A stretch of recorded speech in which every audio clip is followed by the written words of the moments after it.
بعد از روشنگران ایرانی و نقد ادبی، من به نظرم رسید که برای معاصران ما بیایم از قدیمی ترینشون شروع کنیم، صرف نظر از اینکه اینها نقدشون مثلا از چه ارزشی برخورداره. پی بردم که معاصران ما کسانی بودند که مثل علی دشتی، مثل احسان طبری، خانم فاطمه سیاح و اینها چقدر مؤثر بودن، پرویز خانلری، زرینکوب. سوالی که بعضی‌ها میگن معیار انتخاب شما در این آدم‌ها چی بوده؟ معیار من تأثیری که این آدم‌ها داشتن. شما فکر کنید که مثلا بین علی دشتی که جناح راسته با احسان طبری که نماینده چپه خیلی از نظر فکری و فرهنگی تفاوته، ولی من کاری به این عقاید فکری و سیاسی اینا نداشتم. قدیمی ترینشون به نظر من علی دشتی بود.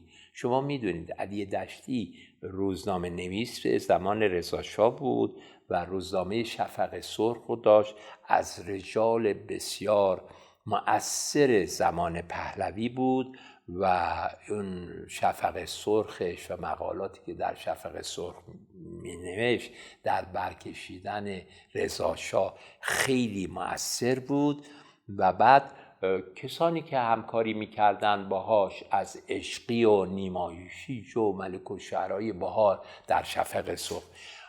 بعدها علی دشتی پرداخت به معرفی شاعران قدیم ایران مثل حافظ، نقشی از حافظ در قلمرو سعدی، خاقانی، صائب، دیگر و دیگران.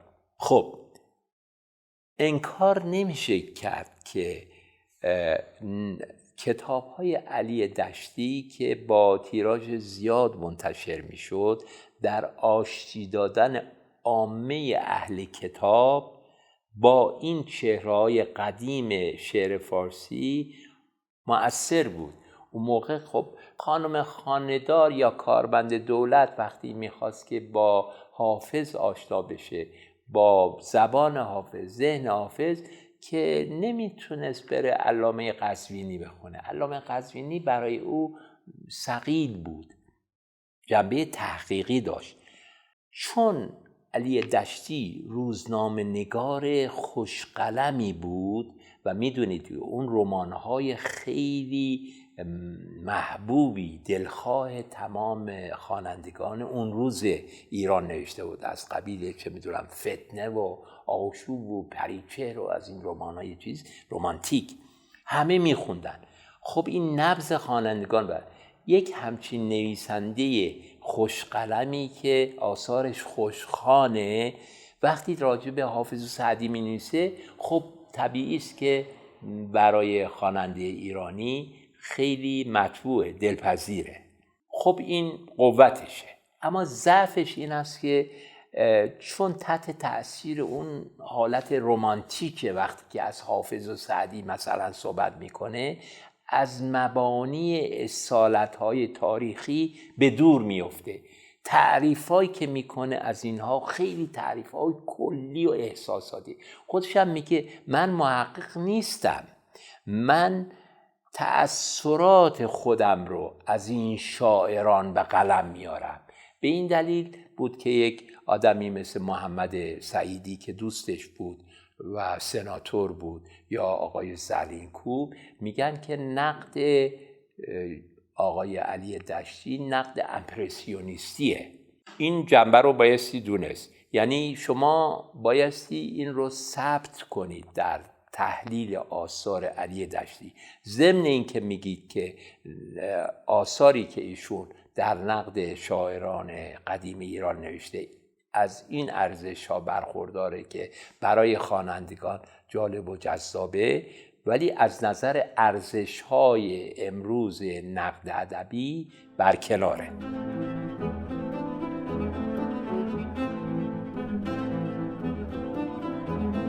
بعد از علی دشتی من پرداختم به مثلا نیما یوشیج. نیما یوشیج هم خیلی مؤثره. بعضیا میگن که خب نیما یوشیج که ارزش بیشتر در پیشرویی در شعر بوده. بله، پیشرویی در شعر نو و بنیانگذاری شعر نو به عبارت دیگه، اما از یاد نبریم که نیما یوشیج در کتاب‌هایی مثل ارزش احساسات، حرف‌های همسایه، غیر و ذالک، دو نامه، اینها عقاید خودش رو در مورد شعر نو بیان کرده. این عقاید البته از انضباط فکری برخوردار نیست. علل اصول نیما یوشیج اون نوع انضباطی که یک نفر تئوریسین و محقق باید داشته باشه و از اون برخوردار نبوده. حتی کتابی مثل ارزش احساسات در زندگی هنرپیشگان که این بعضیا میگن که این مانیفست شعر نوه، نه، هیچ اینطور نیست. این یک مقالاتی است که خودش هم میگه که وقتی که من به تهران آمده بودم از شمال و زنم کار میکرد، خودم بیکار بودم، دوستانم مثل نوشین و صادق هدایت و اینا که در مجله موسیقی مینباشیان کار میکردن، برای اینکه کمکی به من کرده باشن گفتن که خب تو حالا شعر میدی به مجله موسیقی مثل قراب و ققنوس و اینا، ولی خب اونا که نمیتونن بابت یه شعری که تو دادی به دستمزدی بدن. گفتم خب چیکار کنم؟ گفت یه چیزی بنویس که به صورت سلسله مقالات باشه، چند صفحه‌ای رو چیزی بده، ما بتونیم بابت اینها از مینباشیان یک حق و حقوقی بگیریم. این بود که من در شرایط خیلی بد زندگی نشستم، یک چیزایی سرهم میکرد که اصلاً بی ربط بود، مثلا اشاراتی که به کانت و دکارت و دیگران میکنه از فلاسفه به کلی غلطه. معلومه که اینها با یه زبان فرانسه خامی که میدونسته از چند سالی که در مدرسه سن لویی در تهران زبان فرانسه یاد گرفته بوده، این دایره المعارف رو میخونده، یه چیزایی بفهمی نفهمی سرهم میکرده و چیزی شده به عنوان ارزش احساسات. بعدها که اون جنتی عطایی میاد این ارزش احساسات رو به مجموعه مقالات از مجله موسیقی جمع میکنه، این رو برمیداره به صورت کتاب منتها ببینید مشکل نقد ما این است که وقتی که یک کتابی رو مثلا خیلی تثبیت میشه به عنوان یه اثر جلیل القدری، کسی جرئت نمیکنه که بره این کتاب جلیل القدر رو کلمه به کلمه بخونه، بفهمه، ارزشیابی کنه، نقد کنه، داوری کنه. خب من این کار کردم. من رساله ارزش احساسات رو کلمه به کلمه خوندم و ارجاعاتش رو بررسی کردم و گفتم که این اثر یابه و مهملیه که نیما یوشیج به خاطر استیصالی که داشته اینا رو سرهم کرده. بعد حرفای همسایه که میذاره. البته این مانع نمیشه که من در کتاب خیلی حدود 400 صفحه درباره نیما یوشیج نوشتم، متاسفانه من دیدم که این ارجاعاتی که به نیما میدن هیچ به کتاب من رجوع نمیکنن، برای اینکه من تمام این حرفهای نیما رو در آنچه که درباره شعر نوشته، درباره وزن گفته، درباره قافیه گفته، درباره نگرش، راجع به ساختار شعر گفته، راجع به فرم در شعر گفته، از همه این نوشته‌هاش، نامه‌هاش، مصوداتش، اینها رو آنچه که بوده بیرون کشیدم و ضعف و قوتش رو نشون دادم. همچنان که آنچه احسان طبری در نشریات دنیا، مردم، رهبر، ظفر، در کتابخونه ملی، من رفتم واقعا با زحمت بسیار. میدونید این نشریات در اختیار همه نیست، یا در کتابخانه خصوصی هست یا در کتابخانه ملی هست، ولی به شماره ها رو مرتب همه ندارن.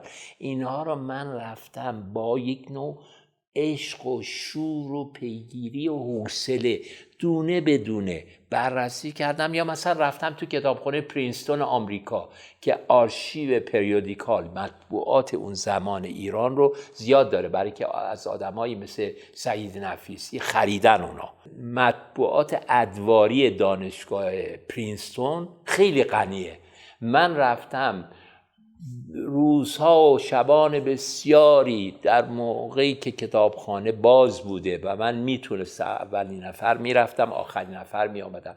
این مطبوعات رو گاهی وقتا هیچی دستگیرم نمیشد، چون اون موقع که اینترنت نبود. الان در اینترنت شما دکمه میزنید، اون مقاله‌ای که مثلا احسان تبری چی میگه براتون پرینت هم میگیرن میفرستن.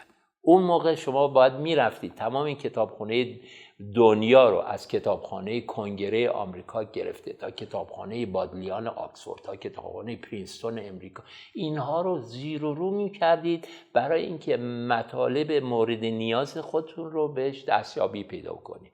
بنابراین این چی که امروز اصطلاحاً فیلد ورک میگن، مثلا تحقیقات میدانی، میشینن و از اینترنت یه سرچ میکنن و یه چیزایی رو سرهم میکنن و به عنوان تز دکتری تحویل میدن.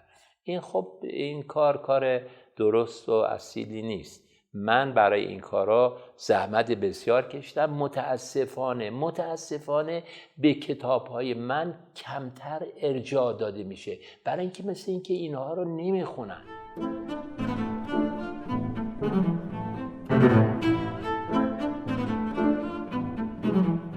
بعد از او مثلا خانلری بوده که در جناح دیگری بوده. خانلری دقت علمی اروپایی داشته روی مقالاتی که اون نوشته که بعدها شفیع کدکنی اون رو ادامه داده درباره موسیقی شعر، ساختمان شعر، ساختمان داستان، فرق زبان گفتار با زبان نوشتار. بسیاری از مباحثی که خانلری در دوره‌های قدیم مجله سخن شروع کرده از 1322 به بعد در حوزه تحقیقات ادبی ما کاملا تازگی داره.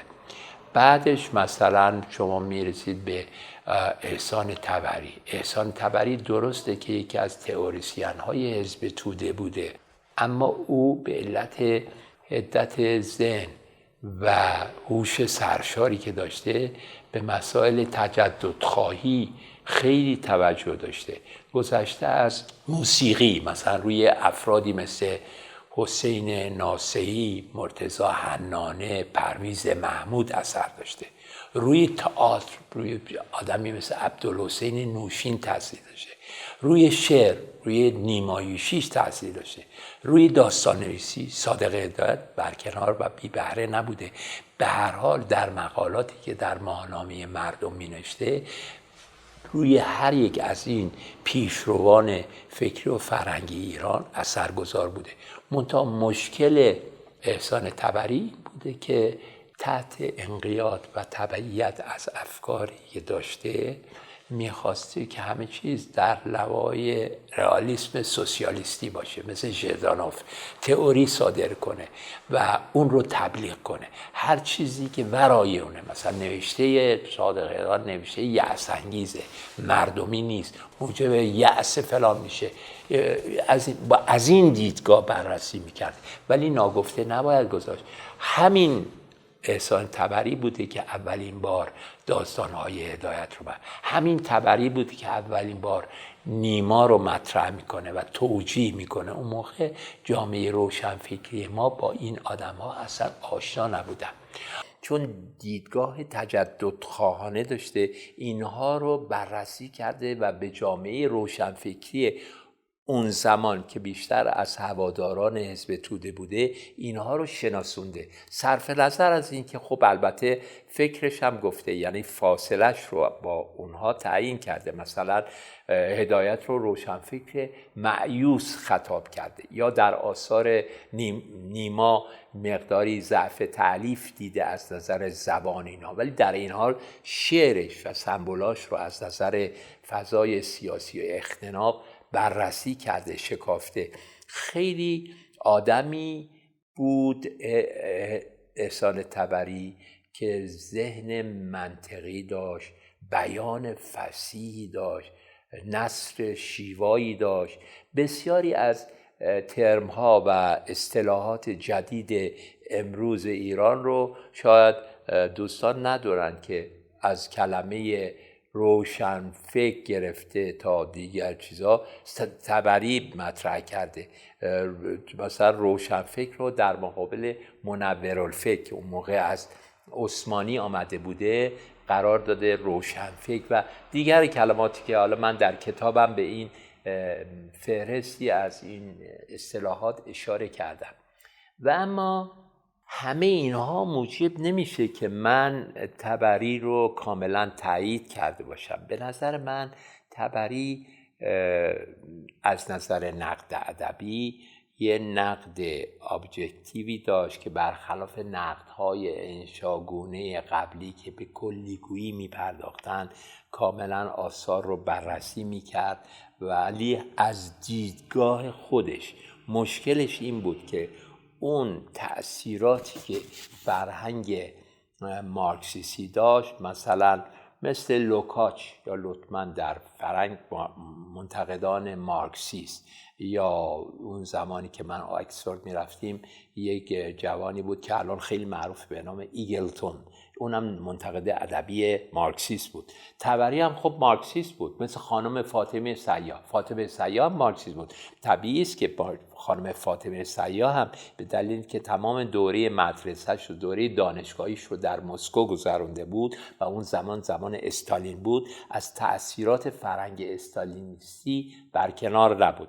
احسان طبری هم خب اون موقع به عنوان تئوریسین حزب توده معیارش معیار به اصطلاح ادبیات در خدمت خلق بود.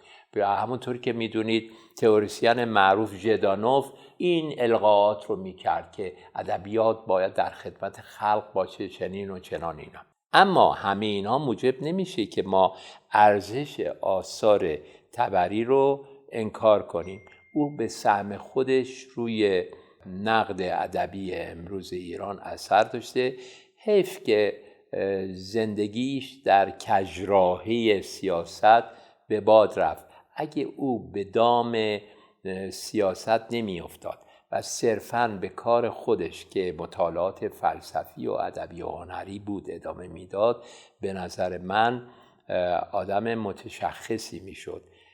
یک بار بعد از انقلاب اسلامی وقتی که ما یک همکاری در BBC بخش فارسی داشتیم به نام خانم شهران طبری که برادرزاده احسان طبری بود، من اون موقع میخواستم که روی میرزا فتحعلی آخوندزاده که کار میکردم در آکسفورد، احسان طبری اون زمان در کتابی داشت و مقالاتی که زمینه‌های فکری و فلسفی و اجتماعی به آخوندزاده و طالبوف و اینها اشاراتی کرده بود و مقالاتی در اون زمان 1325. من به شهران گفتم که من دوست دارم که عموت رو ببینم.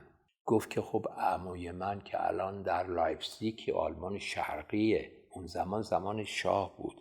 شما میدونید که اگر که ما میرفتیم ولو به عنوان محقق با اینها تماس میگرفتیم، در بازگشته به ایران برای ما اسباب دردسر میشد. بعد از چند روز با اشاره‌ای که من به شهران کردم، یک شخصی آمد، محمدزاده، که بعد از انقلاب این اعدام شد، جز افرادی بود که آمده بودن برای حزب توده. این آمد و گفت که ما میتونیم ترتیب سفر شما رو به مسکو، به آلمان شرقی بدیم که شما با رفیق طبری ملاقات کنید. لحن صحبت اون این بود که من مثلا جزو هواداران حزبم و اینا. گفتم من به هیچ وجه به سیاست علاقه ای ندارم و با تبری هم از نظر حزب توده برای من هیچ جاذبه ای نداره. من میخوام درباره موضوع تزم میرزا فتحعلی آخوندزاده سوالایی از ایشون بکنم. ایشون گفت که نه، ما سعی میکنیم که در پاسپورت شما منعکس نشه ورود شما و اینا. البته من احتیاط کردم و نرفتم به اون سفر تا اینکه انقلاب شد. انقلاب که در ایران صورت گرفت در بهار 1358 که برگشتم به تهران، شهران که در تهران بود به من تلفن کرد که عموم بعد از سالها مهاجرت الان آمده به ایران. من رفتم به خونه‌ای در میدان کندی، میدان توحید کنونی، و ایشون رو دیدم. نوروز بود و ایشون هنوز در حالت اختفا به سر می برد. گفتم که من آثار شما رو خوندم و مایلم راجع به آخوندزاده از شما سوالاتی بکنم. باور نمی کنید که ایشون از بر بدون اینکه ارجاع بده به کتابی اصلا پرسید که شما چه زبان جز فارسی میدونید؟ آیا شما روسی یا آلمانی یا ترکی میدونید؟ گفتم نه، من متاسفانه جز انگلیسی به زبانه. بعد ایشون مداد و کاغذ خواست و مآخذی رو در مورد آخوندزاده به زبانهای روسی و ترکی و آلمانی و اینها نوشت و به دست من داد. خیلی از حضور ذهن ایشون تعجب کردم. بعد بهش گفتم که آقای تبری، شما با این همه دانشی که دارید و فضل و کمال چرا عمر خودتون رو در راه سیاست به باد دادید؟ حیف از شما. بزرگ علوی که کناره گرفته آمده ایران و شما چرا رها نمی کنید؟ گفت من نمیگویم سمندر باش یا پروانه باش، چون برای سوختن استاده‌ای مردانه باش. ایشون با یک صلابت و استواری راجع به ایمان و عقیدش صحبت میکرد. میگفت بزرگ علوی آمده به ایران که حق و تألیف خودش رو از امیر کبیر جعفری بگیره بابت کتاب‌هایی که چاپ کرده، رمان‌ها، ولی من ایستادم بر سر ایمان خود و از این جور شعارها. عجیب که آخرش دیدیم به چه صورتی. غرضم این است که تبری متاسفانه حیف شد اگر او همین با استعداد شگفت‌انگیزی که داشت، هوش سرشاری که داشت، ایشون میدونید که مجتهد زاده بود، به علوم عقلی و نقلی و اینها اشراف داشت و کتب فلاسفه اسلامی رو خوب خونده بود و میشناخت. بعد هگلیان و هگل شناس و مارکس شناس درجه یکی بود. اسمش در انسیکلوپدیا آمده به عنوان یک مارکس شناس درجه یک. آثار خیلی زیادی داره به زبانهای روسی و آلمانی و انگلیسی و فرانسوی. یه همچین آدمی چرا رفت در به قول فروزانفر این شهد مسموم سیاست رو چشید و به راه کج رفت، خودش کج راه رفت. به هر حال تبری به نظر من با همه ضعف‌هاش سهم خودش رو داره و نقدهایی هم که ما میکنیم به فکرش یا به نقد ادبیش، اونها هم جای خود داره.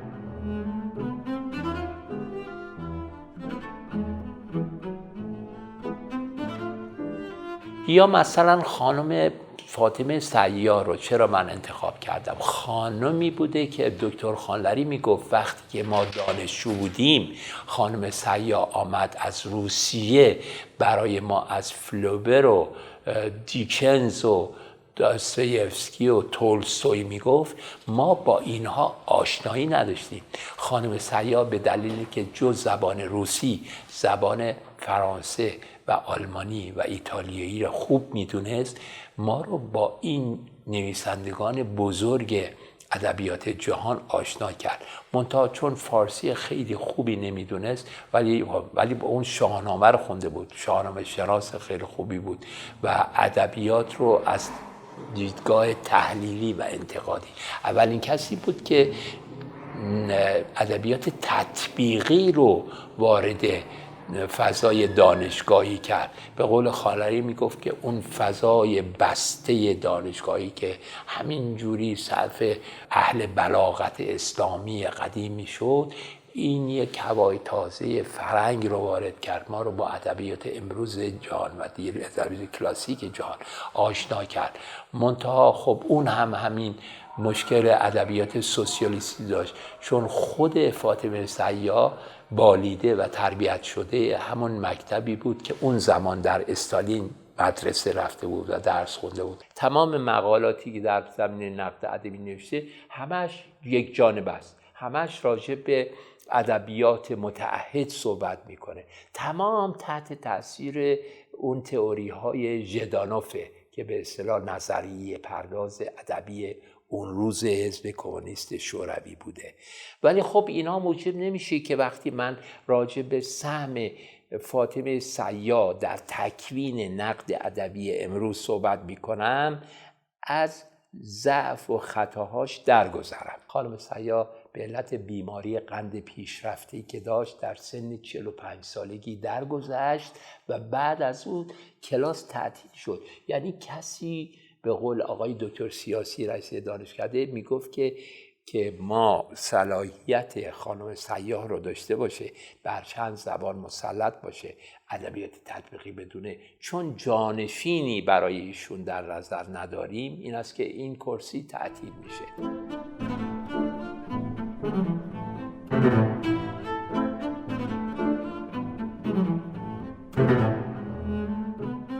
بعد از اون مثلا من پرداختم به بهار رو من گذشته از شعرش که خب قصیده سرای خیلی بزرگیه، در کتاب‌هایی که نوشته مهمترینش سبک شناسی نثر فارسیه.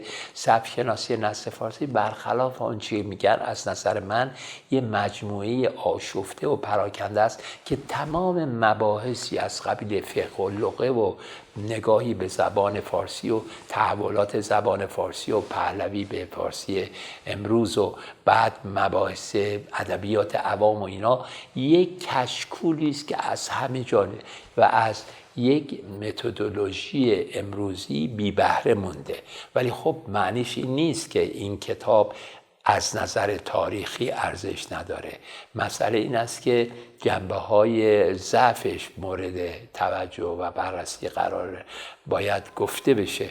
یا مثلا نثر بهار به نظر من نثر ناتندرستیه، نثر بدیه، برخلاف شعرش که زبان فارسی بسیار استواریه. نثر برای اینکه شما بدونید که نثر بهار رو حتی معاصران خودش هم قبول نداشتن.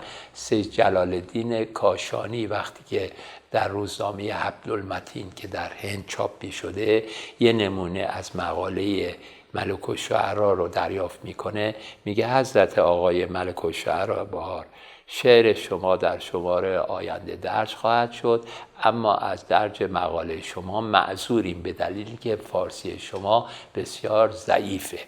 و خود بهار در توضیح این موضوع میگه که اون موقع که مدرسه‌ای نبوده، که ما مدرسه طلبگی میرفتیم، فارسی رو من خودم خوندم، از طریق خودآموزی یاد گرفتم، با متون کلاسیک قدیم من خودم آشنا شدم. ولی کسی نیامده رجوع کنه به کتاب بهار و نقد ادبی من و ببینه که در این کتاب راجع به بهار چی گفته.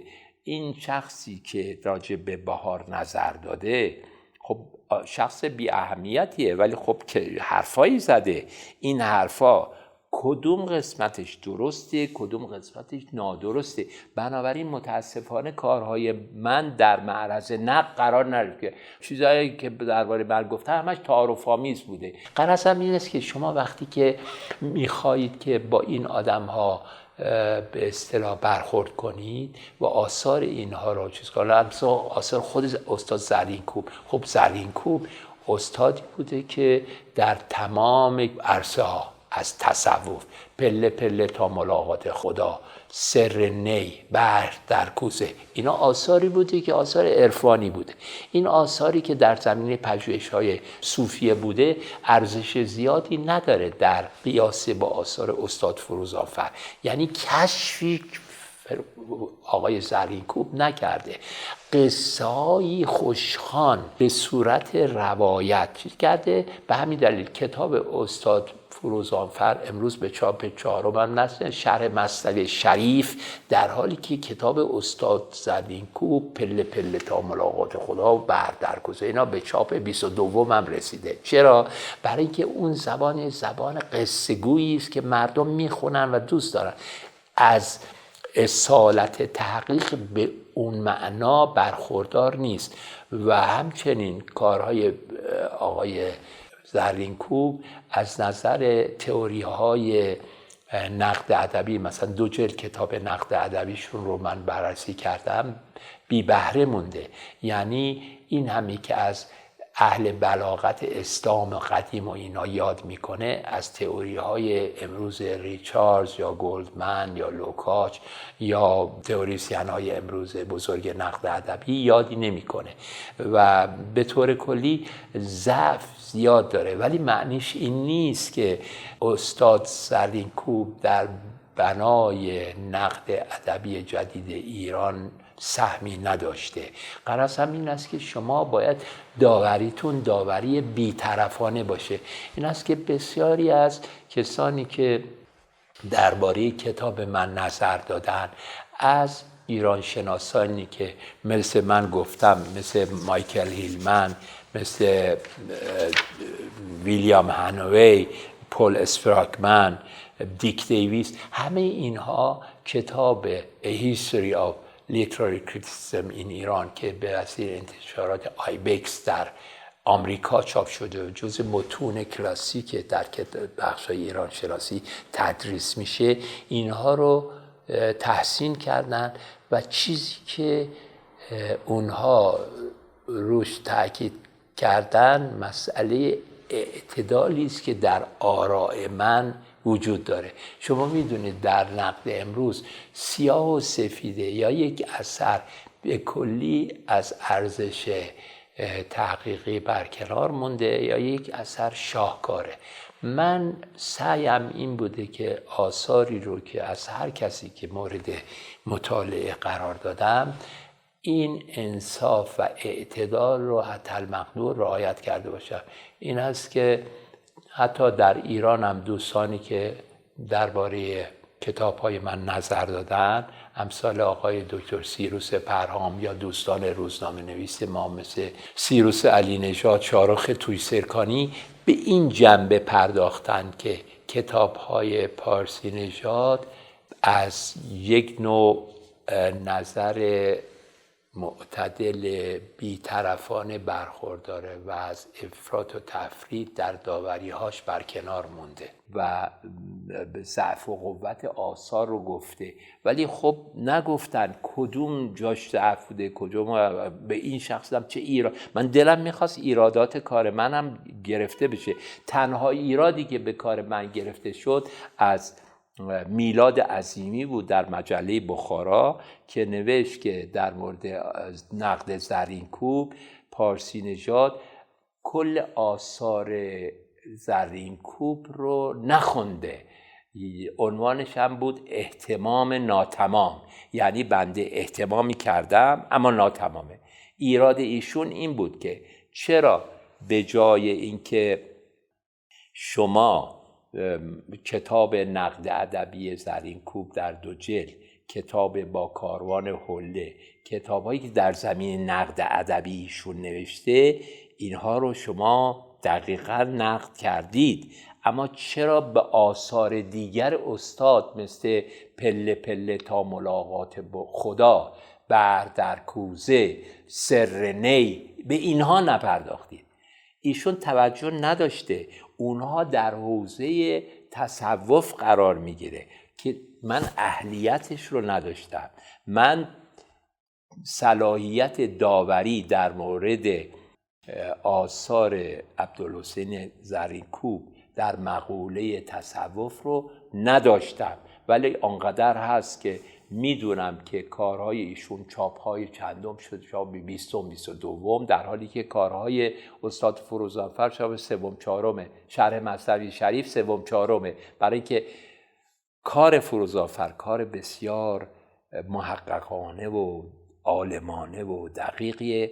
کار آقای زرینکوب چون کار ذوقیه و با قصه و افسانه به هم آمیخته و خوشخانه، اونجوری در مورد اونم من میتونستم نظر بدم، ولی اهلیتش رو نداشتم. من وارد حوزه کارهای دیگه نشدم. این است که نمیشه گفت که اهتمام من ناتمام بوده.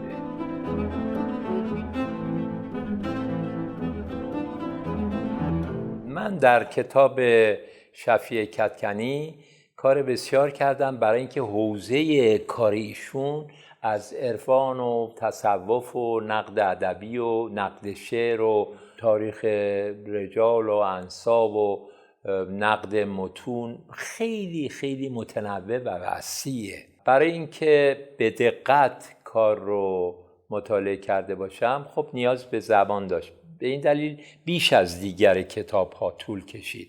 امیدوارم که کتاب بعد از ویراستاری به نحو مطلوبی منتشر بشه. درباره نقد ادبی شفیع کدکنی باید یادآور بشم که به نظر من ایشون در کار خودش یگانه است، به دلیل اینکه اشرافی که بر ادبیات کلاسیک داره و متون فرهنگ قدیم ایرانی و اسلامی و برخورداری از نظریات منتقدان قدیم ایران مثل رادویانی و سکاکی و تفتازانی و شمس قیس رازی و اینها، بر تئوری های نقد مدرن فرنگی هم مثل ریچاردز و یاکوبسون و الیوت و لوکاچ و هارتمن و اینها تسلط داره. یک بررسی از دکتر یارشاتر من خوندم درباره شفیع کدکنی و اون این است که گفته بود که وقتی من دانشجو بودم در محضر ملک الشعرای بهار و فروزانفر درس گرفتم، ولی به نظر من نقد شفیع کدکنی جامع‌تر و امروزی تره. دلیلش این است که اون بزرگواران یعنی بهار و فروزانفر جز زبان فارسی و عربی به زبان فرنگی آشنایی نداشتن، اما شفیع کدکنی به علت اشراف آگاهیش بر زبان انگلیسی تونسته از تمام منابع نقد ادبی به زبان انگلیسی استفاده کنه و از اون گذشته دید تجدد خواهانه داره. تونسته که معیارهای نقد فرنگی و تئوری‌های منتقدان فرنگی رو بر ادبیات ایران منطبق کنه و از این نظر واقعاً کارش بی‌نظیره. منتها خب در مورد شفیع کدکنی با همه دوستی 50-60 ساله‌ای که من با ایشون داشتم و دارم، سعیم این بوده که از غلبه عواطف دوستانه برکنار باشم. به نظر من شفیع کدکنی با همه ارزشی که کارهای انتقادشون داره از ضعف‌هایی مثل مبالغه و اغراق برکنار نیست یا گسیختگی و آشفتگی گاهی در ارائه مطلب، اون انسجامی که باید در مطالب نداره، پراکنده است و شاید این حاکی از این است که به یاد باید داشته باشیم که ایشون شاعرم هست و شاعر بسیار خوبیه. به نظر من اون انضباطی که باید در مقالات نقد خودشون نمیبینیم. شاید اگر که یک منتقد صاحب صلاحیتی بود که به عنوان ادیتور یا ویراستار کارهای ایشون رو ادیت میکرد میشد که کاراشون از استحکام بیشتری برخوردار باشه. ولی آنچه که هست به هر حال همینه، با همه ضعف‌ها کاراشون یگانه است به نظر من در نقد امروز ایران.